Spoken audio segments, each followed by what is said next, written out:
Don't forget to subscribe, and turn on notifications. We upload daily. And check the source of this video to view all the images and videos if there was any. I add Barney Melham views $2.5 billion a small change. Jordan's budget deficit is huge, says Barney Melham, a lawyer in Jordan's capital, Amman. This new money is not going to make a difference. For Barney Melham, a pledge by Kuwait, Saudi Arabia and the United Arab Emirates to provide Jordan with $2.5 billion in aid is not going to solve the kingdom's unemployment problem, nor will it achieve social justice.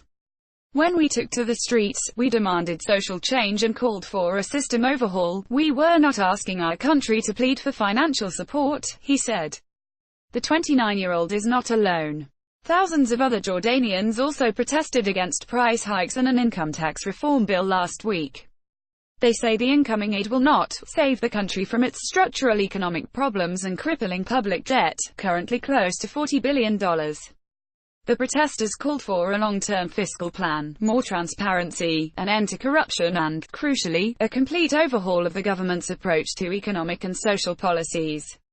While the latest promise by the Gulf states may decrease some of the economic pressure facing Jordan's new government, it will likely not convince the masses that real change is imminent. In the past, Jordan received a similar aid package from the Gulf, but it didn't have a positive or lasting effect, Odi Nofal, who hails from the province of Zarqa, says. As citizens, we didn't see a change in the government's methodology that catered to the public's needs, the 28-year-old adds. All we saw was a bunch of austerity measures, and so we're rightfully concerned about seeing this pattern continue. National program. Like Barney Melham, Nofal was among the first to participate in the recent nationwide protests, the biggest in years. The demonstrations led to a cabinet reshuffle and a pledge by the country's new Prime Minister, Omar al-Razaz, to repeal an income tax bill that had been part of a series of reforms backed by the International Monetary Fund, IMF. For a country that has long suffered from economic problems, and has historically been heavily reliant on foreign aid, Jordan's economic reform measures stem from a $723 million three-year credit line that it secured from the IMF in 2016. With its high public debt on the rise, citizens such as 49-year-old Aroub Soub say that changes at the local and national level shall be prioritized at the current stage. We must first sort out our internal affairs before seeking international support, the activist and journalist says.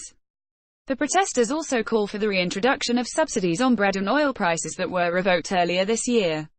In 2018 alone, the cost of fuel has increased 5 times and electricity bills have shot up by 55%.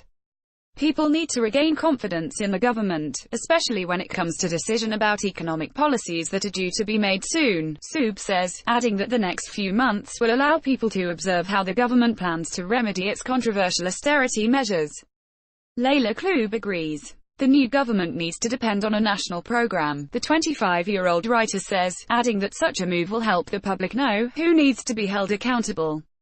It's important for us citizens to feel like we have contributed in solving the crisis.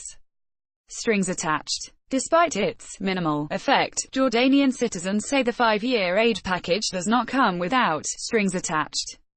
Following the 2011 Arab uprisings, the Gulf Cooperation Council (GCC) made a strategic decision to help the Jordanian and Moroccan monarchies with a 5-year agreement worth over $5 billion each. But this aid flow ceased with the end of the Arab Spring and shifting alliances in the region. The new aid package has led locals to believe their country, which is hosting more than 650,000 Syrian refugees, may be inclined to side with Saudi Arabia in regional conflicts. Nothing comes for free, Soub, the journalist, says. According to her, many who welcomed the latest aid pledge did so with caution. At least, for the first time, Jordanians feel they've established an open line of communication with Razaz. Razaz, who previously served as the outgoing government's education minister, also pledged to engage in dialogue to reach consensus on a new tax law and economic reform. Locals who took to the streets are hopeful that under his leadership, Razaz would, finally, take serious steps to hold corrupt officials to account, a key demand for protesters. Positive signs. With a diminishing middle class, people such as Nofal and Barney Melham expect to see protests recommence in the next few months if the government's approach remains unchanged.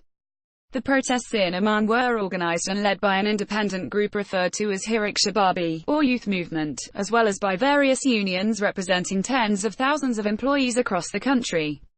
For now, there are a few positive things, Barney Melham says, referencing Razak's pledge to repeal the income tax law. But we also need to see ministers and parliamentarians be paid more reasonable salaries that do not affect public money, he says. We need to collectively agree on what the best progressive tax rate should be.